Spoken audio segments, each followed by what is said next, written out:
Nabi Idris alaihi salam merupakan keturunan dari Kabil dan Iklimah, putra dan putri Nabi Adam alaihi salam. Kepada keturunannya inilah Idris ditugaskan Tuhan mengajak kepada kebenaran. Nabi Idris adalah orang pertama yang menerima wahyu lewat malaikat Jibril, ketika berumur 82 tahun.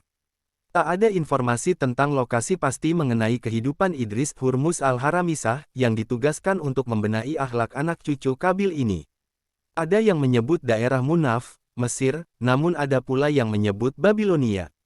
Yang pasti Idris yang sejak kecil belajar ilmu dari Nabi Syits putra Adam alaihi salam, kepadanya telah diturunkan wahyu kenabian. Dan ceritakanlah, hai Muhammad, kepada mereka, kisah Idris yang tersebut di dalam Al-Quran. Sesungguhnya ia adalah seorang yang sangat membenarkan dan seorang nabi. Dan kami telah mengangkatnya ke martabat yang tinggi. Quran Surat Maryam, 56-57.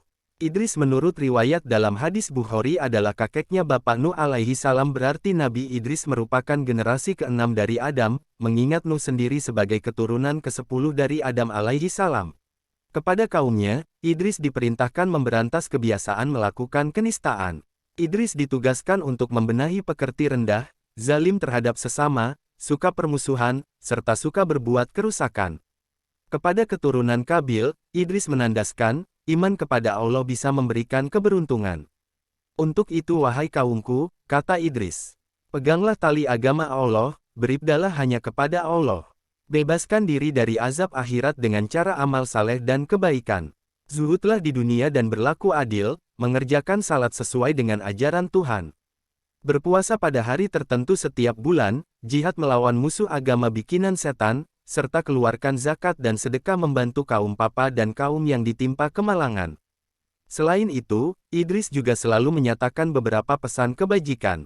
Pertama, salat mayit lebih sebagai penghormatan, karena pemberi syafaat hanya Tuhan sesuai ukuran amal kebajikan. Kedua, besarnya rasa syukur yang diucapkan, tetap tidak akan mampu mengalahkan besarnya nikmat Tuhan yang diberikan. Ketiga, sambutlah seruan Tuhan secara ikhlas, untuk salat, puasa, maupun menaati semua perintahnya. Keempat, hindari hasad alias dengki kepada sesama yang mendapat rezeki, karena hakikat jumlahnya tidak seberapa. Kelima, menumpuk-numpuk harta tidak ada manfaat bagi dirinya. Keenam, kehidupan hendaknya diisi hikmah kebijakan, Ma'al Anbiya, fil Quranil Karim, 78. Kelebihan, Nabi Idris alaihi salam memiliki beberapa kelebihan alias mukjizat dari Tuhan. Pertama, dia manusia pertama yang pandai baca tulis dengan pena. Kepada Idrislah Allah subhanahu wa ta'ala memberikan 30 sahifah alias suhuf, lembaran-lembaran ajaran Tuhan, berisi petunjuk untuk disampaikan kepada umatnya. Kedua, Nabi Idris diberi bermacam-macam pengetahuan mulai dari merancak merawat kuda, ilmu perbintangan falak, sampai ilmu berhitung alias matematika. Ketiga, nama Nabi Idris sendiri berasal dari kata darasa yang artinya belajar. Idris memang sangat rajin mengkaji ajaran Allah yang diturunkan kepada Adam dan Nabi Syits, bahkan yang langsung kepada dirinya. Nabi Idris juga sangat tekun mengkaji fenomena alam semesta, yang semua merupakan ayat dan pertanda dari Tuhannya. Keempat, Nabi Idris ialah orang yang pertama pandai memotong dan menjahit pakaiannya. Orang-orang sebelumnya konon hanya mengenakan kulit binatang secara sederhana dan apa adanya untuk dijadikan penutup aurat. Idris yang haus akan ilmu pengetahuan sehari-hari memang disibukkan oleh berbagai kepentingan, namun ia tetap selalu ingat kepada Tuhan.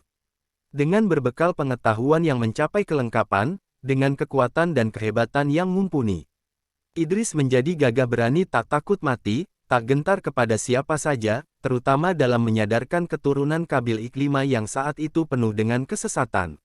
Dapat dipahami jika ia mendapat gelar kehormatan Asadul Usud alias singa di atas segala singa dari Allah subhanahu wa ta'ala.